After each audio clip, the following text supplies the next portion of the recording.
નમસ્કાર વિદ્યાર્થી મિત્રો, કેમ છો? મજામાં? અત્યારે આપણે ધોરણ 12 એસપીસીસી વિષયમાં ચેપ્ટર નંબર 7 કંપનીનું જે વિસર્જન છે એના વિશે આપણે અભ્યાસ કરવાનો છે. તો છેલ્લે આપણે ઘણા બધા મુદ્દાની ચર્ચા કરી. આ વિસર્જનના કેટલા પ્રકાર હોય છે, એના સંજોગો વગેરેની માહિતી મેળવી. તો છેલ્લે આપણે કુલ મળીને 4 સંજોગોનો અભ્યાસ કરેલો છે. તો હવે આપણે પાંચમો સંજોગ છે એના વિશે અભ્યાસ કરીએ. તો પાંચમો સંજોગ છે સભ્ય સંખ્યામાં ઘટાડો થાય ત્યારે. જાહેર કંપનીમાં સભ્ય સંખ્યામાં 7 થી ઓછી અને ખાનગી કંપનીમાં સભ્ય સંખ્યા 2 થી ઓછી થાય તો કંપનીને ફડચામાં લઈ જવામાં આવે છે. તો મોસ્ટ ટાઈમલી એકવારના પ્રશ્નમાં પૂછાય કે ખાનગી કંપનીમાં કેટલી સંખ્યા થાય તો એને ફડચામાં લઈ જઈ શકાય છે. તો ખાનગી કંપનીમાં યાદ રાખવાનું કે 2 સંખ્યાથી ઓછી સંખ્યા થાય તો આપણે કંપનીને ફડચામાં લઈ જઈ શકીએ છીએ. તો બીજી વસ્તુ એ પણ નોંધ રાખવી જોઈએ કે શા માટે 2 થી ઓછી થાય. કારણ કે ખાનગી કંપનીમાં ઓછામાં ઓછી કેટલી સંખ્યા જોઈએ તો 2 સંખ્યા જોઈએ. જો 2 કરતા ઓછી સંખ્યા હોય તો કંપની ચાલી શકે નહીં. જાહેર કંપની હોય તો જાહેર કંપની ઓછામાં ઓછી 7 સભ્ય સંખ્યા જોઈએ.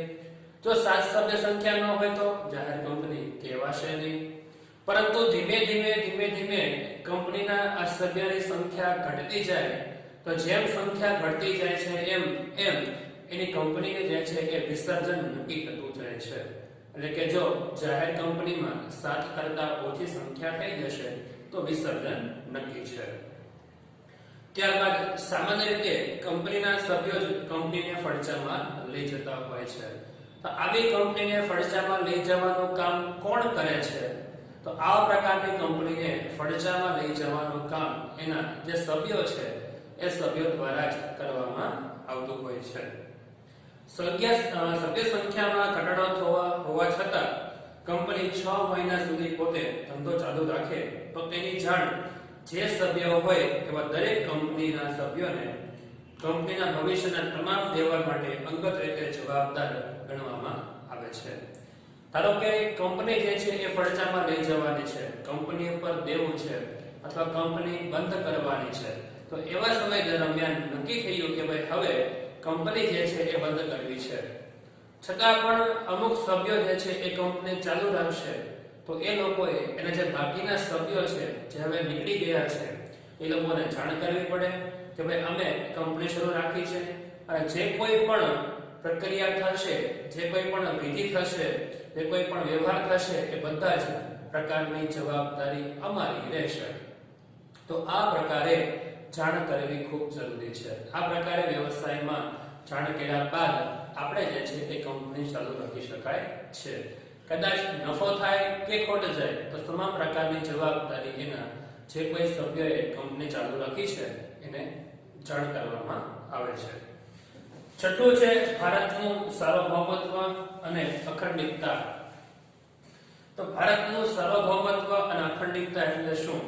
તો કોઈ કંપનીએ ભારતના સાર્વભૌમત્વ અને અખંડિતતાના હિતની વિરુદ્ધ કોઈ કૃત્ય કર્યું હોય અથવા રાજ્યની સલામતી વિરુદ્ધમાં કોઈ કૃત્ય કર્યું હોય અથવા વિદેશી રાજ્ય સાથે મૈત્રીપૂર્ણ સંબંધનું કૃત્ય કર્યું હોય ટ્રિબ્યુનલ કંપનીને ફડચામાં લઈ જવાનો હુકમ કરી શકે છે. તો પ્રશ્ન પૂછાય ટ્રિબ્યુનલ કયા સંજોગોમાં કંપનીને ફડચામાં લઈ જવાનો હુકમ કરી શકે છે? તો પહેલી વાત રાખવાનો છે કે જ્યારે ભારતની અખંડિતતાની હિતની વિરુદ્ધ કામ કર્યું હોય. અખંડિત ભારત એટલે શું? કે ભારતમાં જેટલા કેન્દ્રશાસિત પ્રદેશ, ભારતમાં જેટલા રાજ્યો છે એ બધા જ ભારતનો એક ભાગ છે. કોઈ કંપની એક ભાગને વિરુદ્ધ કરવાનું કામ કરે, અલગ કરવાનું કામ કરે તો એ કંપની બંધ કરવી પડે. આપણને ખબર છે જો મોટી કંપની હોય તેનો વ્યવહાર મોટો હોય, એના ચાહકો વધારે હોય, એના પાર્ટિસિપન્ટ વધારે હોય. કોઈ વ્યક્તિ એમ કે, કોઈ કંપની એમ કે ભાઈ ગુજરાત રાજ્યમાં પ્રભુત્વ સારું છે કંપનીનું, હવે એમ કે ભાઈ આ ગુજરાત રાજ્ય જે છે એ ભારતથી અલગ, એનું નામ જે છે અમે મારી કંપનીનું આપવા માંગીએ છીએ, તેવું થઈ શકે તો નહીં. તો એ ભારતની અખંડિતતાથી વિરુદ્ધની વાત છે.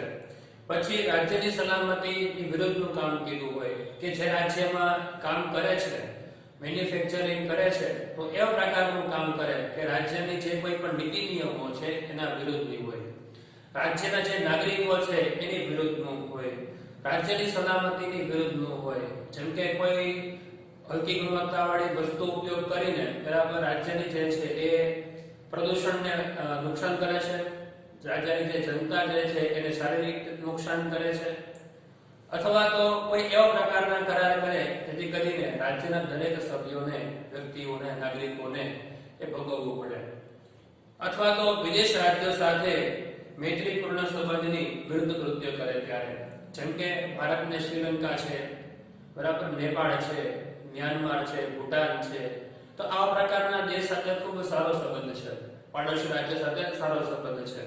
પરંતુ કોઈ કંપની એ રાજ્યમાં પણ વસ્તુનું વેચાણ કરે છે, જો વેચાણ કરતા માલુમ પડે કે ધ્યાનમાં આવે કે ભાઈ કંપની જે છે એ બે દેશ વચ્ચે છે એ વિરોધ ઉભો કરે છે, કે ભાઈ એવું કામ કરે કે બે દેશની મૈત્રી તૂટી જશે, જે કંપનીમાં જે દેશમાં વસ્તુ વેચે છે એ સાવ હલકી ગુણવત્તાવાળી વેચે તો બે દેશની વિરુદ્ધનું કામ થઈ ગયું કહેવાશે.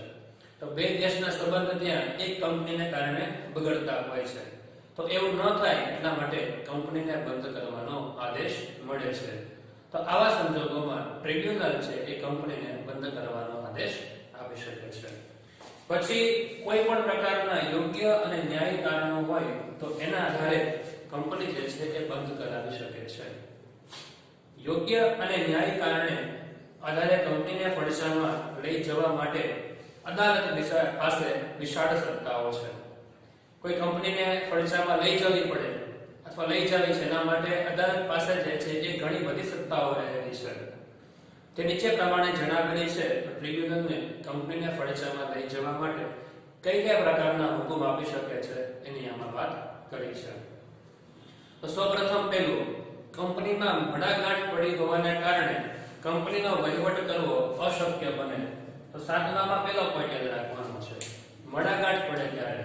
મડાગાંઠ એટલે શું થાય કે કંપનીમાં અંદર કોઈ પ્રશ્ન ઊભા થાય કે એવી ભૂલ થાય કે જેને સુધારવી મુશ્કેલ પડી જાય તો એને કારણે જે છે એ કંપનીને બંધ પણ કરવી પડે. પછી બીજું કીધું છે, કંપની તેના મુખ્ય ઉદ્દેશો માંથી કોઈ કારણસર ગુમાવે ત્યારે. કંપની તો પોતાના જે ઉદ્દેશ નક્કી કર્યા છે, હેતુ નક્કી કર્યા છે એ મુજબ ચાલવાની છે, એ મુજબ કાર્ય કરવાની છે, પરંતુ કંપનીએ જે ઉદ્દેશ નક્કી કર્યા છે એના વિરુદ્ધનું કામ કરવા માંડે, એના ઉદ્દેશને ધ્યાનમાં રાખે નહીં પરંતુ પોતાના નફાને ધ્યાનમાં રાખીને કામ કરે, સમાજના કલ્યાણ માટે, લોક કલ્યાણ માટે નહીં પરંતુ પોતાના નફા માટે કામ કરે. તો જે ઉદ્દેશ નક્કી કર્યા છે એ પ્રમાણે કામ કરવું જોઈએ, પરંતુ એ ઉદ્દેશ ભૂલીને પોતાના ધ્યેય સિદ્ધ કરી શકે નહીં. જો આવું થાય તો એ સમય દરમિયાન કંપનીને ફડચામાં લઈ જઈ શકાય છે. ત્યારબાદ ત્રીજું છે, કંપની દર વર્ષે સતત ખોટ કરતી હોય ત્યારે. તો આ વસ્તુ પણ આપણે સમજી શકીએ છીએ. જો કોઈ કંપની દર વર્ષે ખોટ કરે છે, પણ એક વર્ષ ખોટ કરે, બીજી વર્ષ, ત્રીજી વર્ષ, જો ભાઈ 1, 2, 3 વર્ષ ખોટ કરે તો આપણે ધ્યાનમાં આવે કે ભાઈ કંપની ઉપર ધીમે ધીમે દેવું વધી રહ્યું છે, કંપની નફો કરતી નથી, તો બધો વ્યવહાર કેમ કરશે? તો એટલા માટે એના જે કોઈ પણ અધિકારીઓ છે નક્કી કરશે કે ભાઈ હવે કંપની ખોટ કરે છે તો ખોટ કરીને ધંધો કરવો જોઈએ નહીં. એટલા માટે કંપનીને જે છે એ વિસર્જનનો, કંપનીને બંધ કરવાનો આદેશ આપી શકાય છે અને આદેશ આપે છે. કંપની રચના અને સમગ્ર વ્યવહાર કપટ કે છળમય હેતુ દ્વારા થતો હોય ત્યારે. કંપની જે પ્રકારના વ્યવહારો કરે છે, કંપની જે પ્રકારના વ્યવહાર કરશે એ બધા જ વ્યવહાર કેવા હોય? છળ કપટ વાળા હોય. છળ કપટ એટલે શું થાય? બીજાને છેતરવાના હોય, બીજાના માટે નહીં, પોતાનું સારું થાય એના માટેના વ્યવહારો હોય. તો આવા પ્રકારના વ્યવહારો થતા હોય તો એ સમય દરમિયાન કંપની આ પ્રકારના વ્યવહારોને કારણે બંધ પણ થઈ શકે છે. અને પાંચમું જે કીધું છે કે કંપનીમાં લઘુમતી સભ્યો પ્રત્યે જુલમ થતો હોય ત્યારે. લઘુમતી સભ્ય એટલે આપણને સૌને ધ્યાનમાં છે કે ભાઈ કંપનીમાં બે પ્રકારના સભ્ય હોય, એક તરફેણમાં હોય, એક વિરોધમાં હોય છે. જ્યારે પણ ઠરાવ પસાર થાય, જ્યારે પણ નિયમ બનાવવામાં આવે, જ્યારે પણ કોઈ પણ કાર્યવાહી કરવામાં આવે તો એ સમય દરમિયાન જે બહુમતી ધરાવતા વર્ગ છે એનો નિયમ માનવામાં આવે છે, જે લઘુમતી ધરાવતો વર્ગ છે એનો નિયમ માનવામાં નથી આવતો, તો એ શું યોગ્ય કહેવાય? તો નહીં. તો આવા સમય દરમિયાન જે લઘુમતી ધરાવતા આ વર્ગ છે બરાબર, એમને બહુમતી અપાવવા માટે અથવા એના બાબતને ધ્યાનમાં રાખીને કંપનીનું વિસર્જન કરી શકાતું હોય છે. તો આમ કંપનીને જે છે એ અદાલત, ટ્રિબ્યુનલ જે છે આવા સંજોગોમાં આદેશ આપી શકે છે અને કંપની બંધ પણ કરાવી શકાય છે. તો હવે આપણે સૌથી મહત્વનો બીજો પોઈન્ટ જોવા જઈએ. તો આપણે હવે જે મુદ્દો જોઈ રહ્યા છીએ, સ્વૈચ્છિક વિસર્જનના સંજોગો જણાવો, એ મોસ્ટ ટાઈમલી 3 માર્કમાં પૂછાશે જ. તો સ્વૈચ્છિક વિસર્જન કોને કહેવાય? સ્વૈચ્છિક વિસર્જનના કેટલા પ્રકાર છે અને શા માટે સ્વૈચ્છિક વિસર્જન કરવામાં આવે છે, એ કયા સંજોગોમાં સ્વૈચ્છિક વિસર્જન કરવામાં આવે છે, તો એના વિશે હવે આપણે અભ્યાસ કરવાનો છે. તો સૌપ્રથમ પહેલા સમજીએ કે કંપની તથા લેણદારો કે સભ્યો અદાલતમાં ગયા સિવાય સ્વૈચ્છિક રીતે કંપનીને ફડચામાં લઈ જવાનું નક્કી કરે ત્યારે સ્વૈચ્છિક ફડચામાં કંપની અને તેના લેણદારો તથા કંપની અને તેના સભ્યો પરસ્પર એકબીજાના હકો નક્કી કરે છે. તો આપણે એક વસ્તુ યાદ રાખી શકીએ છીએ કે કંપની અને તેના લેણદારો જે છે એ સભ્યોની અદાલતમાં ગયા સિવાય, એટલે કે સભ્યો જે છે અદાલતમાં જશે નહીં. અદાલતમાં ગયા સિવાય સ્વૈચ્છિક રીતે પોતે જે છે એ કંપનીના વિસર્જનનું નક્કી કરી નાખે તો એને સ્વૈચ્છિક વિસર્જન કહેવામાં આવે છે. ટૂંકમાં યાદ રાખવાનું, કંપની અને તેના લેણદારો કે સભ્યો કોઈ પણ વ્યક્તિ અદાલતમાં ગયા સિવાય સ્વૈચ્છિક રીતે કંપનીને ફડચામાં લઈ જવાનું નક્કી કરી શકે છે. તો આના કેવા પ્રકારના સંજોગો હોઈ શકે, કે કેવા પ્રકારના સંજોગો હોય કે જેમાં આવા પ્રકારના નિર્ણય ઉપર આવવું પડતું હોય છે? તો સૌપ્રથમ આપણે સમજીએ છીએ એનો અર્થ. સ્વૈચ્છિક વિસર્જન તો કંપનીના સભ્યો અને લેણદારો અદાલત વતી દખલગીરી કહેવાય સિવાય કંપનીને ફડચામાં લઈ જાય તો તે પ્રક્રિયાને સ્વૈચ્છિક વિસર્જન કહેવામાં આવે છે. વિસર્જનમાં લઈ જવાની પ્રક્રિયામાં કોણ ભાગ લેશે? સભ્યો અને લેણદારો. કેવી રીતે વિસર્જન કરશે? તો અદાલતમાં ગયા સિવાય. તો આવા સભ્યો અને લેણદારો છે એ અદાલતમાં જશે નહીં. અદાલતમાં ગયા વગર કંપનીના વિસર્જનની પ્રક્રિયા કરશે, કંપનીનું વિસર્જન કરશે. તો આપણે કહી શકીએ કે કંપનીના સભ્યો અને લેણદારો એ અદાલતમાં, એટલે કે ટ્રિબ્યુનલમાં ગયા સિવાય કંપનીને વિસર્જનની પ્રક્રિયામાં ભાગ લેતા હોય છે, કંપનીનું વિસર્જન કરતા હોય છે. તે પ્રક્રિયાને સ્વૈચ્છિક વિસર્જન તરીકે ઓળખવામાં આવે છે. ઓકે, આટલી વસ્તુ ક્લિયર બધાને? તો હવે આપણે સમજવાનું છે આવા પ્રકારના સ્વૈચ્છિક વિસર્જનના સંજોગો. આવા પ્રકારના સ્વૈચ્છિક વિસર્જનના સંજોગો શું હોઈ શકે? કેવા સંજોગોમાં સ્વૈચ્છિક વિસર્જન થતું હોય છે? તો સૌપ્રથમ પહેલા આપણે જોઈએ તો પહેલું છે કંપનીની મુદ્દત. કંપનીના નિયમન પત્રમાં કંપનીની સ્થાપનાની કોઈ ચોક્કસ મુદત માટે કરવામાં આવી છે. ધારો કે કોઈ કંપનીના ભાગીદારો છે, સભ્યો છે, એ કોઈ મોટો કોન્ટ્રાક્ટ મળ્યો હોય, કોઈ મોટું કામ મળ્યું હોય, તો એ કામને પૂરું કરવા માટે એક કંપનીની સ્થાપના કરે છે. એ પોતાનો ધ્યેય નક્કી કર્યો છે કે ભાઈ આટલું કામ, આટલો નફો મેળવ્યા પછી, આટલા સમય પછી એ ધ્યેય પૂરો થાય છે. તો જ્યારે કંપનીએ પોતાનો ધ્યેય નક્કી કરેલો હોય, ચોક્કસ સમય મર્યાદા પૂરતું નક્કી કરેલું હોય, ચોક્કસ મુદત નક્કી કરેલી હોય છે, તો તેવું જાણવામાં આવે ત્યારે તે મુદત પૂરી થતા સામાન્ય સભામાં સામાન્ય ઠરાવ પસાર કરવામાં આવતો હોય છે. તો કંપની શું કરશે? તો આવા પ્રકારની કંપની જે છે એ એની મુદત પૂરી થશે એટલે કે સામાન્ય સભામાં ઠરાવ પસાર કરશે અને કંપનીને ફડચામાં લઈ જવાની પ્રક્રિયા હાથ ધરતા હોય છે. તો આ પ્રકારની ફડચામાં લઈ જવાની પ્રક્રિયા માટે શા માટે હાથ ધરવાની હોય? કારણ કે એના જે સભ્યો છે, એના વહીવટી ભાગીદારો છે, બરાબર, એ ભાગીદારો, એના સભ્યો વ્યવસ્થિત રીતે એનું વિસર્જન કરી શકે એટલા એટલા માટે, પણ ક્યારે કે જ્યારે એની મુદત પૂરી થતા સામાન્ય સભામાં ઠરાવ પસાર કરવામાં આવે ત્યાં સુધી વિસર્જન થઈ શકતું નથી. તો પહેલી વાત એ કંપનીની મુદત પૂરી થાય ત્યારે. બીજી વાત છે કોઈ એવો બનાવ બને ત્યારે. કેવો પ્રકારનો બનાવ બનેની વાત કરી છે કે અમુક બનાવ બનતા કંપનીનું વિસર્જન કરવામાં આવશે તેવું કંપનીના નિયમન પત્રમાં જણાવેલું હોય.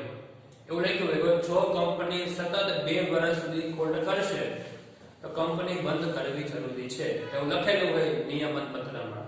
તો કંપની જો અમુક વર્ષો પછી 2 વર્ષ સુધી સતત ખોટ કરે તો કંપની બંધ કરવી જરૂરી છે.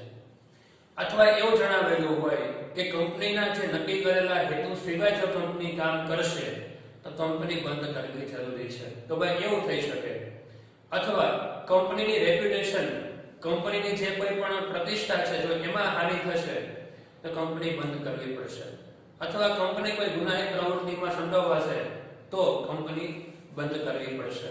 તો ટૂંકમાં આપણે એવું કહી શકીએ કે જ્યારે કંપનીની સ્થાપના થાય છે ત્યારે એવું નક્કી કરેલું હોય કે ભાઈ આવા સંજોગો બનશે તો ત્યારે કંપની બંધ કરવામાં આવશે, અને એવા સંજોગો બની જાય ત્યારે કંપનીને બંધ કરવી જરૂરી છે. તો આવા બનાવ બનતા કંપની સામાન્ય સભામાં ફડચામાં લઈ જવાનો સામાન્ય ઠરાવ પસાર કરવામાં આવે છે. તો કંપની જે છે એને સામાન્ય સભામાં સામાન્ય ઠરાવ પસાર કરીને ફડચામાં લઈ જવાનો પ્રક્રિયા કરવામાં આવે છે. સામાન્ય ઠરાવ એટલે બધાને યાદ છે કે જે 51% કરતા વધુ બહુમતીથી ચાલે તેને આપણે સામાન્ય ઠરાવ કહીએ છીએ. અને ત્રીજું છે કોઈ પ્રકારના ખાસ ઠરાવ દ્વારા. આ પ્રકારની કંપની છે, આ પ્રકારના સભ્યો છે એ કંપનીની આર્થિક સ્થિતિ સદ્ધર હોય, એટલે કંપની જે પ્રકારે કામ કરવાની છે એની સ્થિતિ જે છે એ સદ્ધર હોય, લેણદારોને નાણાં ચૂકવવા માટે સક્ષમ હોય તો પણ સામાન્ય સભામાં ખાસ ઠરાવ પસાર કરી કંપનીને ફડચામાં લઈ જઈ શકાય છે.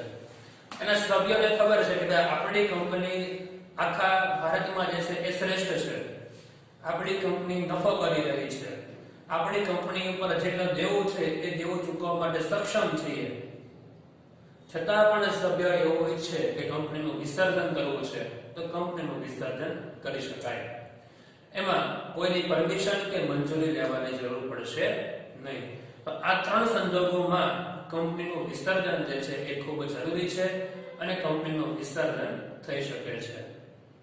હવે આપણે જે મુદ્દો સમજી રહ્યા છે એ છે સભ્યો દ્વારા સ્વૈચ્છિક વિસર્જન.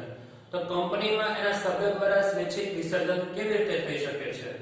તો જ્યારે કંપની સદ્ધર હોય અને પોતે સ્વેચ્છાએ રાજીનામું આપવા માંગતી હોય તો એ સ્વેચ્છાએ કંપનીના લેણદારોને જણાવ્યા સિવાય કંપનીને ફડચામાં લઈ જવાનો એ ઠરાવ પસાર કરી શકે છે.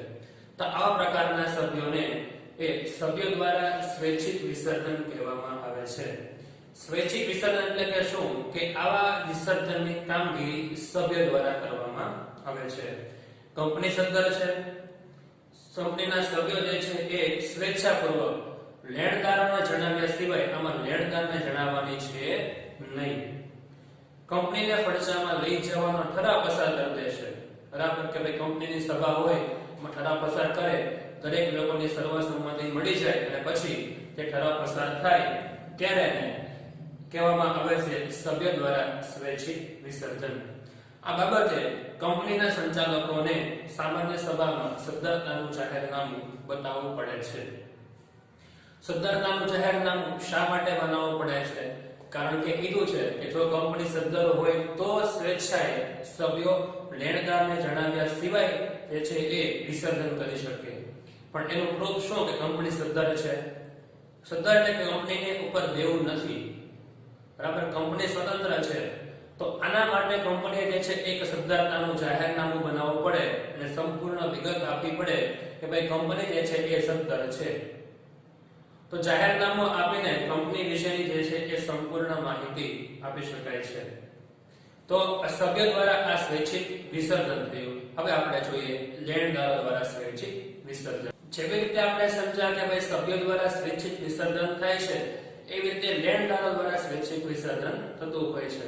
પણ એની વ્યાખ્યા પણ આપણને પૂછાતી હોય છે કે કંપની તેના સંપૂર્ણ દેવા ચૂકવવા માટે અસમર્થ હોય અને નાદારીની પરિસ્થિતિમાં હોય ત્યારે સંચાલકો દ્વારા સદ્ધરતાનું જાહેરનામું બનાવવામાં ન આવે ત્યારે લેણદારો કંપનીને પડચામાં લઈ જવામાં વિસર્જનમાં લઈ જવાનું નક્કી કરે છે તેને લેણદારોનો સ્વૈચ્છિક વિસર્જન કહેવામાં આવે છે.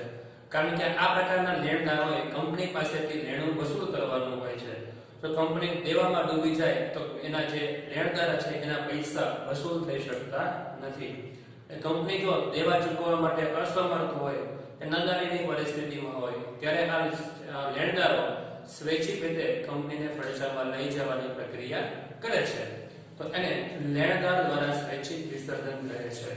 તો આપણને આ ચેપ્ટરમાં સભ્યો દ્વારા, લેણદાર દ્વારા બંનેનો ખાલી અર્થ પૂછાય છે, એના કોઈ વિધિ પૂછાતી નથી.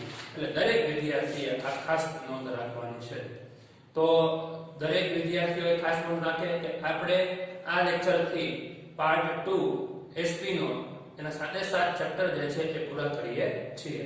જો કોઈને પ્રશ્ન હોય તો સ્કૂલે આવીને તમે પૂછી શકો છો. Okay, thank you very much. જય હિન્દ, જય ભારત.